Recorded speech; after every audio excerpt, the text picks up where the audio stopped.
Hello, everyone. I'm Barbara Ham-Lee.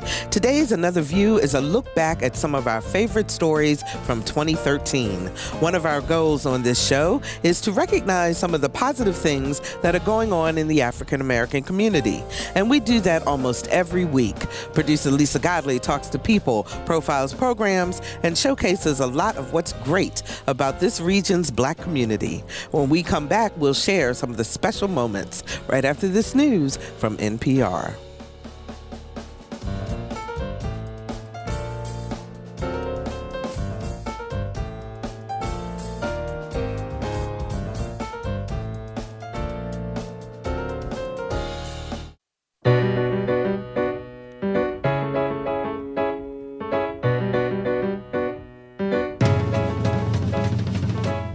Discussing today's topics from an African American perspective, this is Another View. Good afternoon, everyone, and welcome to Another View. I'm Barbara Ham-Lee. Since Another View began, we have never had a shortage of positive stories to share with you about the African American community. Each week, Lisa Godley talks to amazing people doing some pretty spectacular things.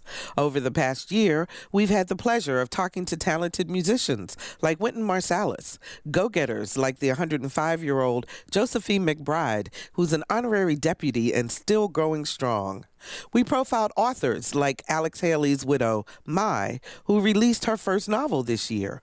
We've even looked at a program designed to bring fresh fruits and veggies to communities without local markets. So turn up the radio, sit back, and enjoy as we bring you the best of Another View positive stories.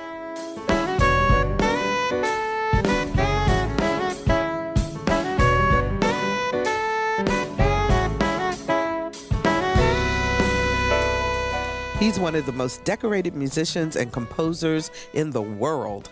Just to give you some idea of his accomplishments, Wynton Marsalis was the first jazz artist to win a Pulitzer Prize in music and the first and only artist to win a classical and jazz Grammy in the same year. Our Lisa Godley spoke to Wynton as he prepared for a concert last October right here in Hampton Roads. For Wynton Marsalis, music has always been a part of life. As a youngster growing up in New Orleans, he was surrounded by it. And like many African Americans, his first public performance was in church. I always played with musicians who played in the church, played in church all in high school, and a lot of spiritual people in my family. So it was simply returning to his roots when the 9-time Grammy Award-winning trumpeter and composer was asked in 2008 to aid in the 200th anniversary of Harlem's Abyssinian Baptist Church by composing a mass that combined different genres of music. Tonight, this celebration is of sacred importance because it reclaims the tradition of gospel and it reclaims the tradition of jazz and it puts the sacred and the secular together in order that we might praise ye the Lord. So it just took me 3 hard months of staying up all night to finish and write everything out. But it took years to really just learn all the different things to be able to put together to create a mass like this. Marsalis' acclaimed mass has now been transformed into a gospel celebration touring all over the U.S., including here in Hampton Roads. He describes it as a journey, taking the audience from the swarm of the mass into a celebration of praise. And it uses a wide range of musical techniques and styles, from kind of joyous jump call and responses of a processional to introspective moan of meditation. It's more like the kind of moans that the people would do right after slavery. It features instruments playing and people talking.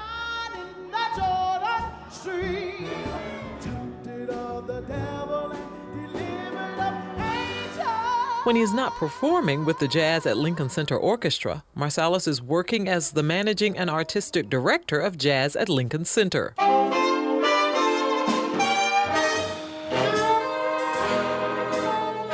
He also spends time lecturing and teaching young people about music and the role it plays in our lives. He says the first thing he always says to young people just starting out is to pick an instrument that they like. If you find that instrument that's like you won't mind playing it.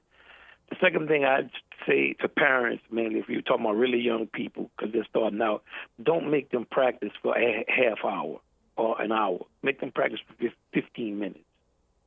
But make them practice every day for 15 minutes. Because that 15 minutes is like a half hour to a kid or an hour. And then in that 15 minutes, you listen to them play something, whatever it is, and do just like we do when we go see our kids play some type of sporting event. No matter how bad it looks or sounds, give them unbelievable dap. I've never heard nothing that great. Do exactly like you do at the basketball game, the volleyball game, and let them be a part of the community of you. Marsalis is credited with helping propel jazz to the forefront of American culture. His piece, Blood on the Fields, netted him the 1997 Pulitzer Prize in Music. Well, that was just about slavery and what is freedom. And if freedom was about the woman teaching the man love and the strength that comes through sacrifice. When Marsalis says most of the things he does, he loves doing. And he's looking forward to bringing Abyssinian, a gospel celebration, to Hampton Roads. Well, I just think we have an unbelievable choir of 70 people led by a young genius of that type of choral conducting. He is a fantastic piano player, and there's a lot of interesting choral effects and things that he brings out, and I think that people will enjoy, especially what he's done with the choir. And, of course, the band is always ready. For Another View, I'm Lisa Godley. After his awe-inspiring performance on October 5th at Norfolk's Chrysler Hall, Wynton has had little time to slow down. In fact, he has been constantly traveling throughout the country playing his Abyssinian, a gospel celebration concert to sold-out audiences. As for the coming year, he will return to the sound many of his fans are used to hearing when he kicks off his 2014 tour at the Rose Theater in New York with the Jazz and Lincoln Center Orchestra.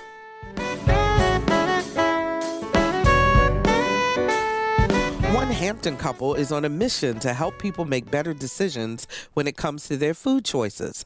That's why Jeff and Gigi Fikes spend each Monday night teaching healthy alternatives to the foods we eat and tasty ways to prepare them. Our Lisa Godley sat in as they coach clients to healthier bodies during their juicing boot camp. This is a lifestyle change. This is something that is not just for weight loss. Jeff and Gigi Fikes strongly believe that healthier eating will add life to your years and years to your life. That's why 15 years ago they opened their health food store, The Healthy Connection. As Jeff explains, their goal is to teach people to uncover the underlying cause of health problems instead of treating the symptoms. The Juicing Boot Camp is a course that we started because we had a lot of people coming in with a lot of different situations that we knew was lifestyle related. So my wife and I decided to develop a course that would help them to take control of their health naturally by understanding the difference between food and what food is and what food isn't. Our bodies work on three things: food, air, and water. But a lot of what we put in our body, it's not food. You go out to a fast food restaurant, all the preservatives, additives, pesticides that are using in the foods that are being grown, a lot of that has an effect on our body that we're not aware of. The cinnamon that you're getting in the stores, not good. Especially if you are diabetic and you're taking cinnamon. Gigi is a certified natural health professional and herbal consultant, or doctor of naturopathy. We are living organisms, and we need to put in living foods. When we're eating the standard American diet, that SAD diet we talked about a couple of weeks ago, are we taking in living or dead food? We're eating dead foods because we learned that the secret to health is enzymes. And once we actually broil, bake, fry, irradiate, pesticide and herbicide galore out foods, it's no longer living. It's actually becoming a dead organism. We watched as the class turned fresh pears into pear juice. As we quickly found out, teaching healthy eating techniques is only part of the juicing boot camp. Hold on to your cups if you would. We're going to do our blood pressure tonic a little bit later. But we wanted to get some pear juicing in so that you can have enough energy to jump on the rebounder and Tai Chi. And we're going to do a few other things that are going to help us to get up and move, okay? And we go over in the class about digestion. We talk about the 3 phases of digestion. We talk about water. We talk about probiotics and enzymes. We touch on neurotransmitters. We touch on sleep, deep breathing, and a lot of different things that people are not aware of that it's part of their lifestyles. Tara Miley has only been juicing a few weeks, and she couldn't be happier with the changes she's experienced. Blood sugars have come down, and I haven't had to take nearly the amount of insulin that I normally take. And I feel better. My health's just gotten better, and I've lost weight. So I'm finding that it's actually helping me. It's changing my life. My blood pressure is better. I mean, a lot of things are happening in just a short period of time. So the whole class is designed to help people change their life, and that's what they're telling us as a result, is they're seeing phenomenal results in the class. Raw broccoli, raw string beans. You'll get used to it. You're going to be craving it. It's just part of nature. For more information on the Healthy Connections Juicing Bootcamp, just log on to our website at anotherviewradio.org and click on the Healthy Connection link. For Another View, I'm Lisa Godley. The Healthy Connections next Juicing Bootcamp is scheduled to begin on January the 11th.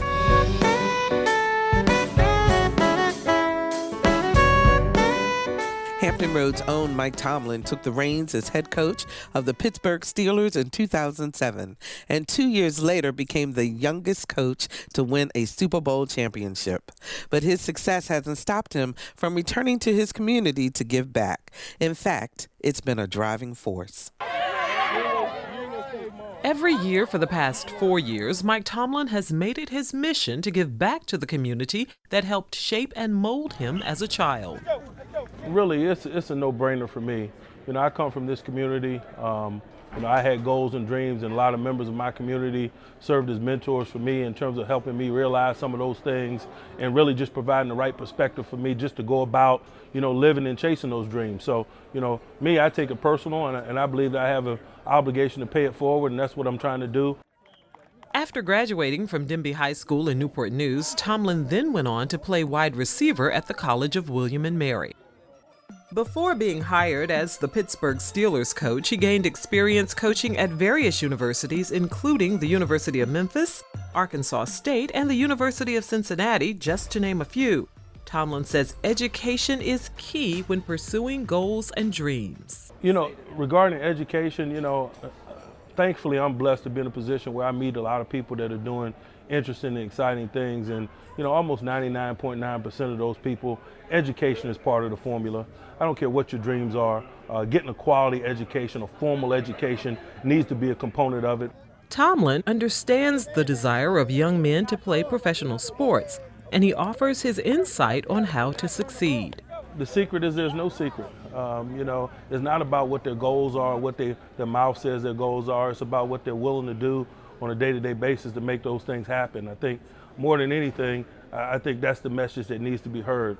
They see a lot of sports stars performing and making it look easy, but that's their job to make it look easy. Those guys work extremely hard and diligent at mastering their craft, whatever it is. He says his proudest moments as a coach surround his players once they've left the game for good. There's probably moments of visiting with former players and seeing that they're doing well in life. Those are proud moments for me. Coaching isn't Tomlin's only job. Mike is also a husband and a full-time dad and has introduced his 2 sons to the world of sports. My sons play everything. Football, basketball, baseball, track. I keep them busy. Mike Tomlin is the 10th African-American head coach in NFL history and the first for the Steelers. When asked about the Rooney Rule, which requires NFL teams to interview at least one minority candidate whenever there's a coaching or general manager opening, Tomlin says the system still has a ways to go. Obviously, there's room for improvement. I think what's happened in the last hiring cycle this just past winter indicates that. I think we're continually looking to evolve in that area. It's good to be on the cutting edge in the world of sport. I think that, sport provides a venue for that. As for the coming season and what teams may be the Steelers' biggest threats, I hadn't spent a lot of time looking at the Joneses or the other people that we play, if you will. This time of year, I'm focused more about the growth and development of our people. I think there's going to be plenty of time to survey the field, and the picture will become clear over time. For Another View, I'm Lisa Godley. Mike Tomlin is the 16th head coach in Pittsburgh Steelers history and only the third to be hired since 1969.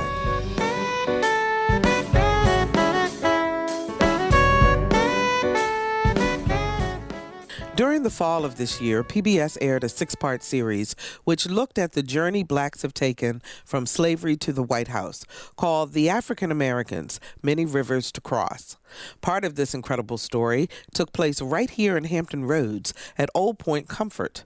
As our Lisa Godley explains, many historians believe that both the beginning and the end of slavery transpired in Hampton, Virginia at Fort Monroe. The first Africans arrived in Virginia in late August 1619. The 60 men and women had been captured in South Central Africa and were on a Portuguese ship bound for Mexico when it was attacked by 2 pirate ships, the White Lion, whose home port was England, and the Treasurer, whose home port was Jamestown. They were out there in the Gulf Coast and the West Indies attacking Portuguese and Spanish ships of their gold and silver. So they were a pirate ship who, on this occasion, accidentally attacked a ship carrying Africans. Not wanting to leave empty-handed, they took the Africans. Some went on the Treasurer, some on the White Lion.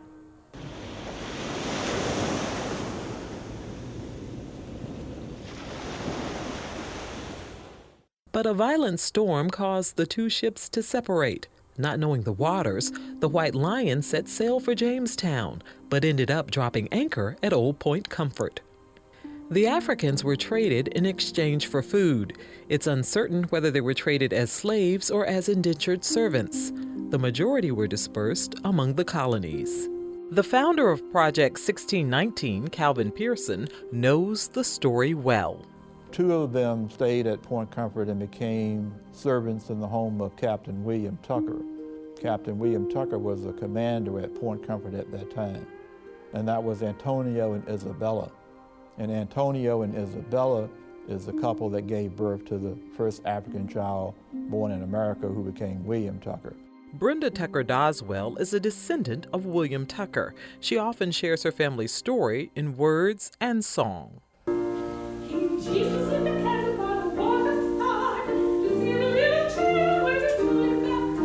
We don't know if Anthony and Isabella knew each other, but they were married, and apparently after they arrived, and the child was baptized. Little William was baptized.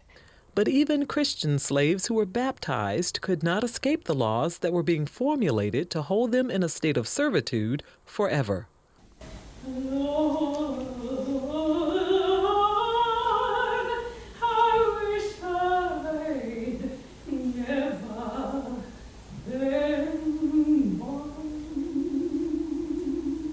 More than 240 years later, the same site where those Africans first stepped on American soil, another historic event would transpire. The story of the contraband. It was May of 1861. The Civil War was just over a month old, and 3 brave men, Frank Baker, Shepard Mallory, and James Townsend, enslaved field hands assigned to work on the Confederate fortification at Sewell's Point, decided the time had come to seek their freedom. Michael Cobb is curator at the Hampton History Museum. These 3 men made the decision to commandeer a boat and go across Hampton Roads Harbor at night, very dangerous crossing, and make to Fort Monroe. When they got to this fort, 63 acres in area, this huge monolithic stone fort, they had the courage to go up to the sentry and ask to see the commandant, General Benjamin F. Butler. General Butler, who'd only been in charge of Fort Monroe a day, determined that sending the men back to their owner would only aid in the Confederate Army's quest to defeat the Union, so he declared them contraband of war. His actions would move America toward the Emancipation Proclamation.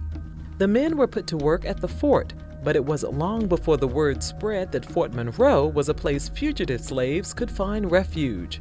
Within a year's time, more than 7,000 men, women, and children were making their way to the place they called Freedom's Fort. 16 months after Baker, Mallory, and Townsend made their way to Fort Monroe, President Abraham Lincoln issued a preliminary Emancipation Proclamation, which required Southern states to cease their rebellion by January 1st of 1863, or all persons held as slaves in those rebel states would be forever free. When the Confederate Army refused, a second emancipation was issued, abolishing slavery and paving the way for blacks to serve in the Union Army and Navy. For Another View, I'm Lisa Godley. If you'd like to know more about the Contraband story, the Hampton History Museum is currently showing Toward Freedom, Hampton and the Contraband. This exhibit, which uses artifacts, documents, and photos, continues through January 30th.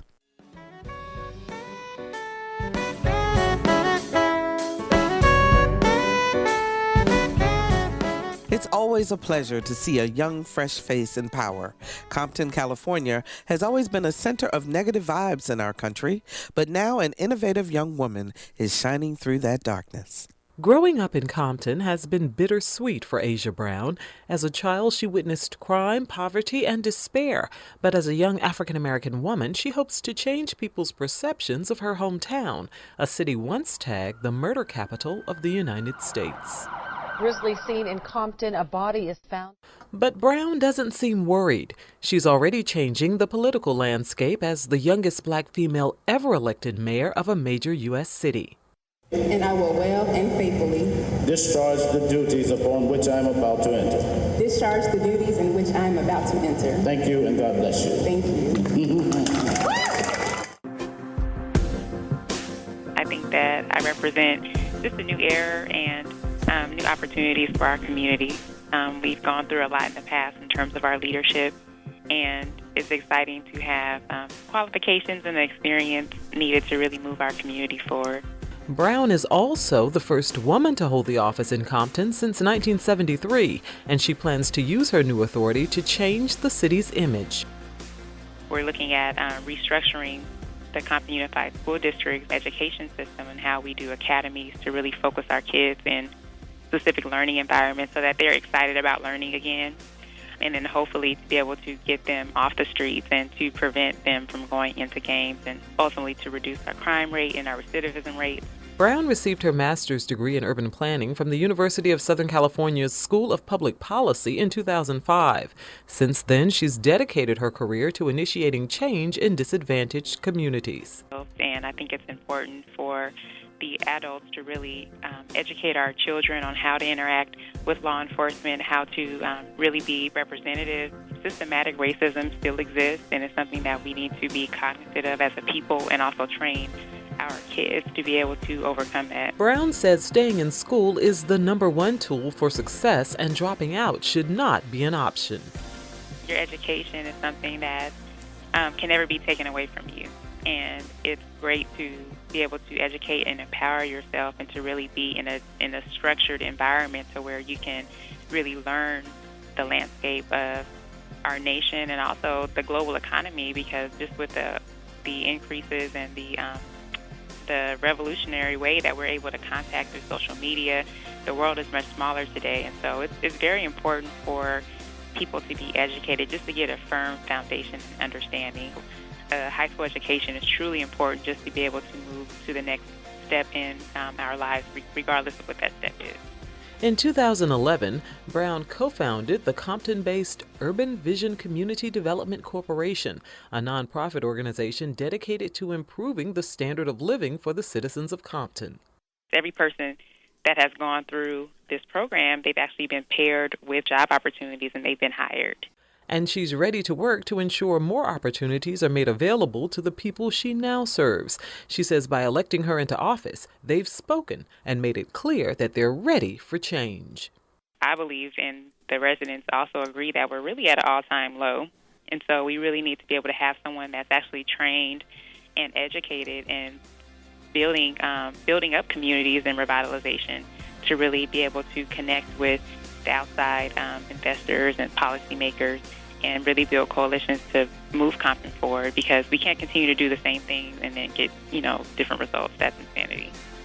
For Another View, I'm Lisa Godley.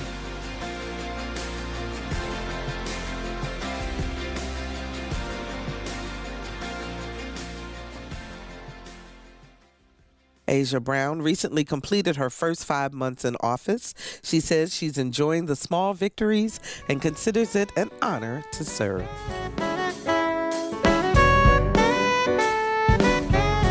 While it takes some of us years to figure out what we want to do, you're about to meet an 11-year-old who has her future plans all laid out and is pursuing them with passion. Our Lisa Godley had the pleasure of sitting down with Miss Gabrielle Pinckney, a name you're sure to hear again and again. Climb every mountain, search high into Gabrielle Pinckney isn't your typical 11-year-old. Gabriella Bree, as her friends call her, is always on the go, whether she's competing in pageants, singing at church, or participating in special events. And she's been performing for audiences since she was in the first grade. When I was 6 years old, I said, "Mom, I want to do praise and worship." And she was like, "You can't sing, Gabrielle. What are you talking about?" And I said, "Yes, I can. Anything is possible." And when I started singing, she's like, "Wow, I really love her singing." She says her favorite song is You Are Great by Juanita Bynum, and her favorite singer is Whitney Houston. I believe the children are our future. Teach them well and let them lead. This was my second year. I just went to Miss Virginia 2013, and I got second runner-up, so I'm happy. And she's not about to slow down. Like the children's laughter remind us how we used. I will continue to compete in pageants, so I'm very excited to continue. Many people are afraid to perform in front of large crowds. Not Bree. No, I'm never nervous. I just have fun and be myself. While singing is her passion, her first priority is school. Her mother, LaScotia Pinckney, makes sure of that. Our rule is, in order for you to be able to do all these extra things, school comes first. So being able to have the privilege to do those things, it is a motivator for her to excel in school. And she does it. She just loves what she does. And as she say, if you love what you do, then it's not work. I would like to be a famous singer and write my own songs. So I would also like to be a songwriter, and I would also like to be on Broadway. In order to be a singer, I think that you should work really hard so you can make that happen and just be yourself and really enjoy the moment. Bree has already written her first single, titled Anything is Possible. And I really wanted to write the song to tell kids just like me that have low self-confidence that they can do anything they want to if they believe that they can. Bree definitely has a lot on her plate. Her mom says she's astonished at times when she hears her daughter talking about her future. It's amazing to me that at 11 years old, she has this great plan for her future. So I think it's just a part of who she is. As the old people would say, she was just born with an old soul. So it's just, I think, her destiny. It is what she was born to do. For Another View, I'm Lisa Godley.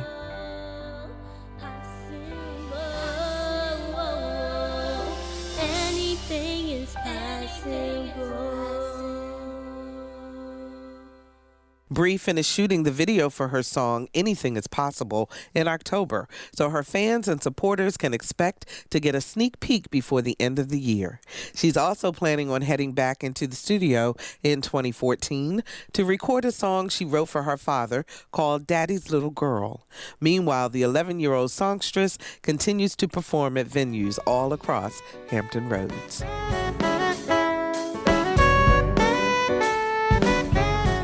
The year Josephine McBride was born, America had only 46 states. Henry Ford rolled out the Model T, and the Wright brothers were able to keep their flying machines in the air for 40 minutes at a time. Yes, the centenarian's life reads like a history book, and she recently shared some of her experiences with Another View. Josephine McBride was 5 years old when Woodrow Wilson was installed as the nation's 28th president. But we are here to destroy the control over the industry of other people. By the time she was 12, Calvin Coolidge was running the country and the 19th Amendment had passed, giving women the right to vote. We shall overcome someday. It would be another 30 years before the civil rights movement would enable African Americans to actually cast a vote. That legislation was signed into law by President Lyndon B. Johnson. The same year, Josephine McBride turned 56. But the 105-year-old Norfolk resident is quick to point out that the commander-in-chief who's meant the most to her wasn't elected until she was a century old. I, Barack Hussein Obama, do solemnly swear that I will execute. Well, I'll say that the president that has meant most to me, of course, President Obama, because I think I never thought that I would live to see a black president, a black man be president.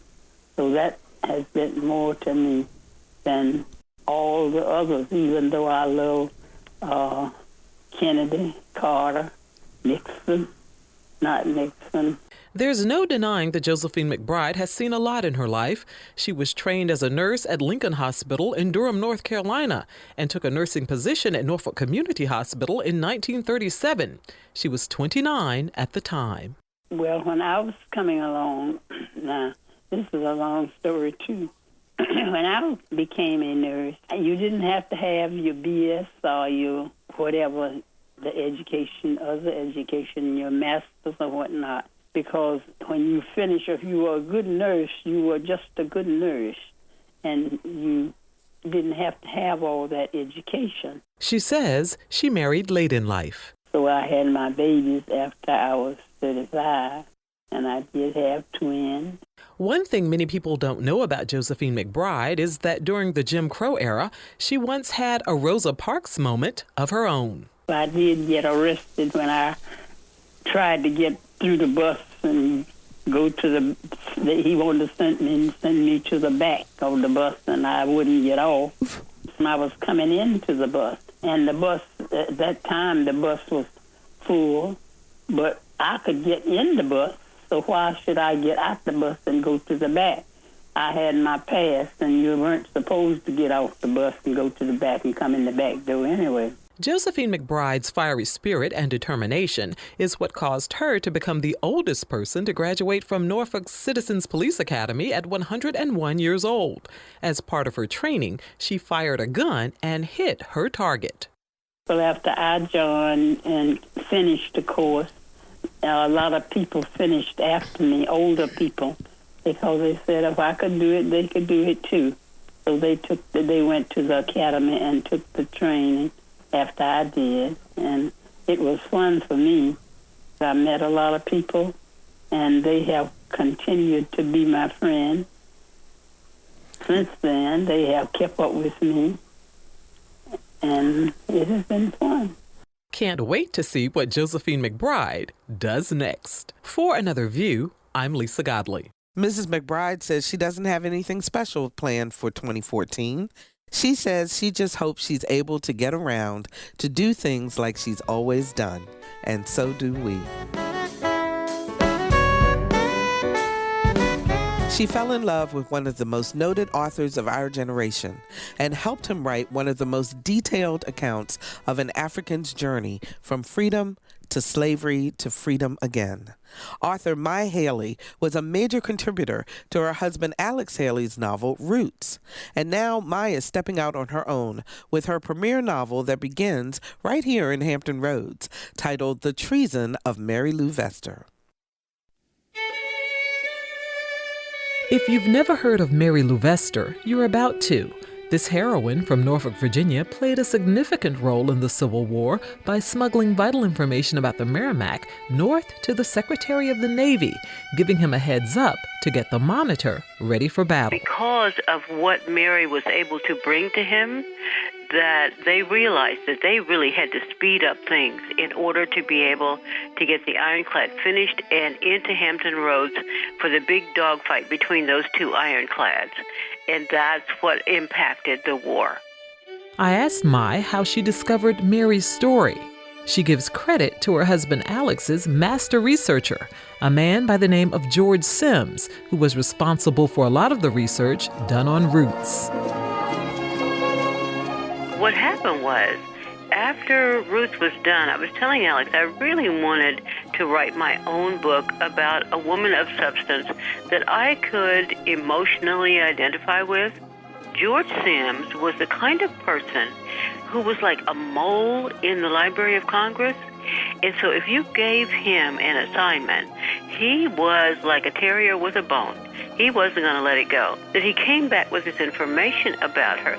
Then I was able to just make a quick trip to Norfolk to verify that she actually did exist. But the timing still wasn't right for Mai Haley to tell Mary's story. She continued to work on projects with Alex, and then a few years ago, she knew it was time. Since The Treason of Mary Lou Vester was published, Mai has traveled around the country reading excerpts from her book. I asked her to share a small segment about Mary's fearless determination to steal the plans for the Merrimack and take them north. She soon found the sheaf of ship's plans where she had left off before. One square of tracing paper, sketch, fold, tuck it in her bosom. Another piece of paper, sketch, fold, tuck. Only one more large sheet of renderings to go. Needlessly, she fingered the stack of supply papers in the pouch she carried on her hip. It was a nervous gesture since she made sure she had plenty of pieces of the tracing paper before she left out. Wait, what was that? She cocked her ear. She heard a key turn in the office door lock. Mary launched herself to the back of the room. There was no time to get back to the window. If whoever was coming had a lamp, it would be impossible to not see her, even in as large a room as this. Her eyes swung around desperately, seeking a place to hide. As the door began to open, she spotted a small space between two bookcases. Panic raced through her. She saw she'd left the plans open on the desk, and a small square of tracing paper lay on top. In addition, she had left the window open to make a fast exit if she had to. Her mind raced. She knew this little oversight could derail everything. While The Treason of Mary Lou Vester is Mai's first work on her own, she certainly doesn't plan on it being her last. I hope that a momentum is built up to the point that I'm able to complete the three major pieces that Alex left for me. The one is called The Merging, which is the white side of Roots, which is huge. The other is the story of the first woman millionaire in this country, who happened to be a black woman, Madam C.J. Walker, right, and his autobiography. The other is I have 5 more of the Mary series to complete. I asked Mai to leave aspiring authors with some advice. Well, not to wait on the muses to come and sit on your shoulder. That's just not going to happen. The only mystery and magic to writing is applying your rear end to the seat and writing. For Another View, I'm Lisa Godley. The Treason of Mary Lou Vester is available at Barnes & Noble, Books A Million, and online through Amazon. For many low-income neighborhoods, fresh vegetables are hard to come by. In a food desert filled with highly processed canned foods and just plain junk, fresh produce is almost a mirage. But thanks to a local food market, these neighborhoods are getting a new opportunity with a mobile farm market truck. May I have one of these? Yes, ma'am. Every Tuesday, folks who live near Norfolk State University get a special delivery: fresh produce. That may not seem like a big deal if you have a car, but when you want to eat healthy and don't have transportation, it makes all the difference. Just ask neighbors like Florine Rogers. Just walking distance, I don't have to catch a bus. And my daughter not here in town, to take me around, so this is good for me. Better for us out here, the older folks who live here in the mid-rise. You don't have a car, and so you can come right around the corner. It's a mobile farm market manned by workers from Norfolk's 5 Points Community Farm Market. Executive Director Bev Sell says the idea made sense because people need fresh produce, and there's plenty to choose from. We have squash and cucumbers. We also have peaches and nectarines and, your greens, and then your basic taters and tomatoes. And Florine Rogers has her favorites. String beans and white potatoes, and sometimes a preserve. It varies every week, because sometimes they have lemons out here. Okay, and my watermelon from last Tuesday was so Caitlin delicious. Holtz is one of the workers who regularly takes the van into 5 different neighborhoods. We've got a whole bunch of different communities that we go to. We go here, we go to Ingleside, Valentine, Lambert's Point, and Sherwood Forest. And we sell it at our mobile markets at a lower price than we do in the market at the 26th and Church Street. We got all sorts of greens, turnip greens, collard greens, kale. We got beets. The 5 Points Farm Market got a USDA grant in October to pay for the van. Bev Sell says when it expires, food prices will remain the same because their expenses will still be low. She says it's not about the money, it's about the mission. The farm market accepts nearly all forms of payment. You can pay with cash, credit or debit, but the credit or debit we try to make you meet a $10 minimum. But we also take EBT food stamps, and we take those at all of our mobile markets, and we also take them back at our main market on 26th and Church Street. And over here we got a bunch of fruit, blueberries, blackberries, oranges, grapefruits, and lemons, which unfortunately are not local, as well as the This bananas. particular mobile market stop is in the parking lot of the New Walk Medical Center, where Olivia Newby is a family nurse practitioner. Newby and the farm market's executive director saw this as an opportunity to reach out to the community and help eliminate the problem of food deserts. So a food desert is no grocery store with viable fresh fruits and vegetables. It is what is labeled a community or area that doesn't have a grocery store, that they tend to have more fast foods or what we call convenience stores. And in those convenience stores, they have hot dogs, food that is processed, which also affects the way their healthy living or their lifestyle. So when you eat processed foods, they are often high in sodium and fat. Grace Underwood was pleasantly surprised being able to buy groceries after her doctor's appointment. Actually, I'm real impressed. I was on my way to my doctor's appointment, and I kind of saw them setting up, so I knew I had to hurry up and get in and get out so I could get some things.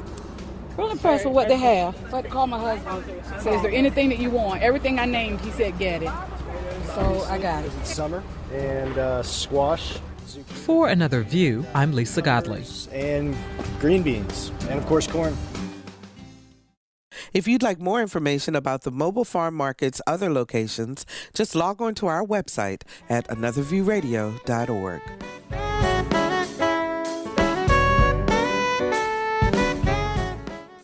What happens when oppression ends and freedom begins? Some of the obstacles, compromises, and triumphs were explored last March when the Virginia Stage Company presented The Whipping Man. Lisa Godley sat down with one of the main cast members and the play's director for an up-close look at life after the Civil War for a Jewish family and their former slaves.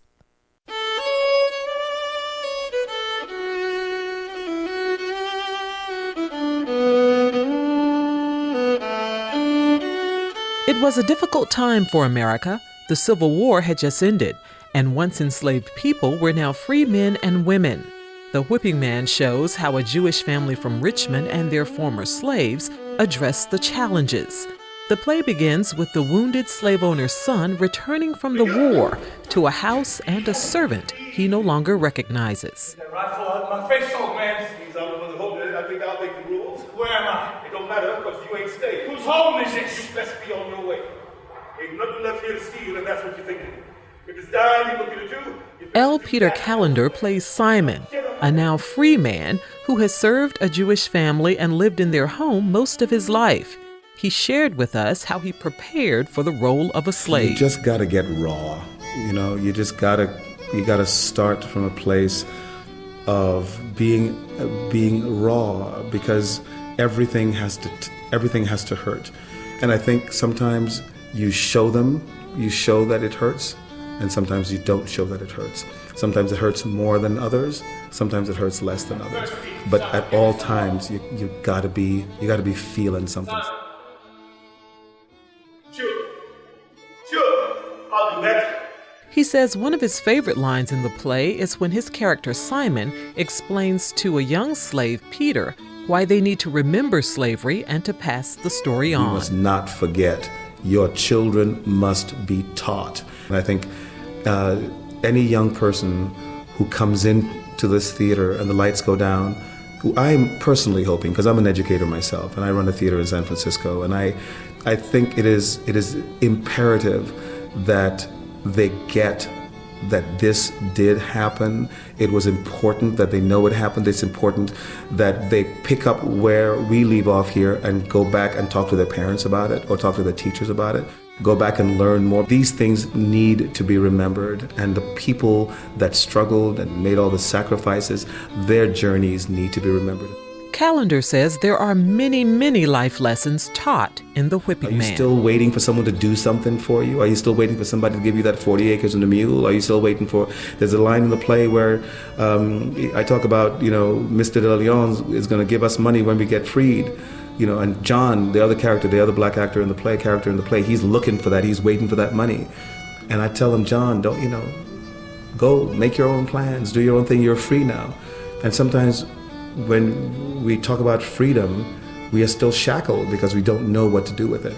The Whipping Man is based on life in and around Richmond, Virginia in April of 1865. Ironically, the play's director, Jason Menadakis, is a Richmond native. He loves how The Whipping Man asks the question, what was possible at that moment in time? I hope people will think about, after seeing this play, when other moments like this occur in history and in their lifetime, I hope they'll take advantage of them rather than letting them pass by and letting perhaps the worst in our natures come out, which is kind of what happened in this moment in history. Hopefully next time the best of our nature will come out. And I think plays like this ask us to think about, if that moment comes around again, how are you going to react? The Virginia Stage Company's performances of The Whipping Man are now through March 17th. For Another View, I'm Lisa Godley. We will leave in Petersburg. The federal doctors. According to historians, less than 1% of the 11,000 Southerners who owned 50 or more slaves in 1830 were Jewish.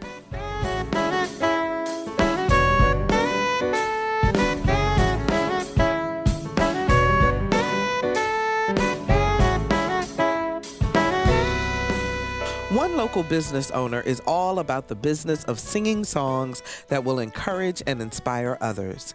Our Lisa Godley recently sat down with local singer-songwriter Gwendolyn Thomas, who recently made the transition from church soloist to recording artist. Music is so powerful in our lives. Music transforms your thinking. Music encourages you when you're down. Music can bring you down if you're encouraged.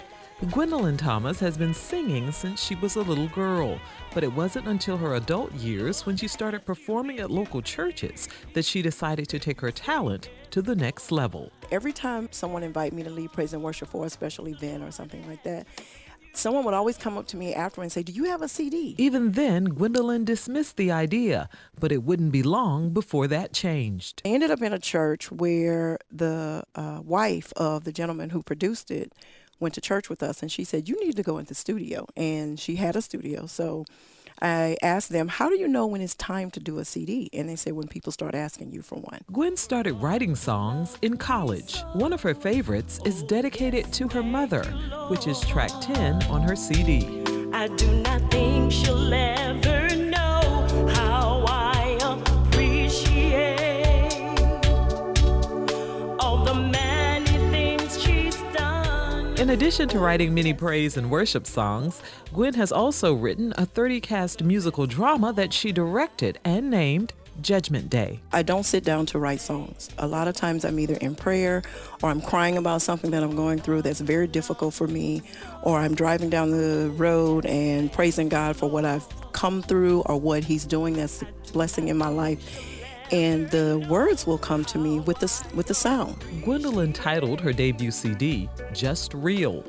When she's not performing, the wife and mother of 3 adult children and 3 grandchildren is running her own consulting firm, Quality Measures, LLC.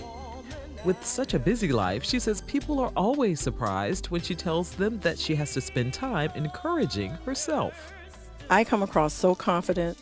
When people look at me or they talk to me and they realize I've been doing all these things, I have my own consulting business, I'm producing music, I have a PhD, and they look at all of my accomplishments and they say, oh, she must be confident, she must be this, she must be that. But the reality is I struggle with that, and I have to encourage myself every day.